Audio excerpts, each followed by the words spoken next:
কাবিলা কি সামনে এরকম সিনেমের কা বাবুর এটা আপনি কি করছেন ভাইয়া?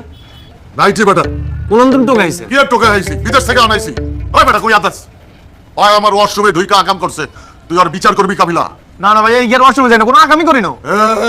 এই, আমার কাছে প্রমাণ আছে। দাদু শিমুল তো বলতে আছে সে আপনার বাথরুমে যায় নাই। এই দালাল একদম চুপ। ওই আমার ওয়াশরুমে ঢুকছে, ঢুইকা চারিদিকে ছড়ায় ছিটায় মূত্র বিসর্জন করছে বেটা। আমি ঢুইকাই চার পাইছি এটা শিমুলের মূত্র। বাবুরে ভাইয়া আমরা গান শক্তি বোঝাতে হাই হয়ে গেছে, আমরা গন্ধভঙ্গি বুঝে লেছেন এটা শিমুলের। আর ভাইকে কি বান্ধব নেই, ইকা তো মানুষ না।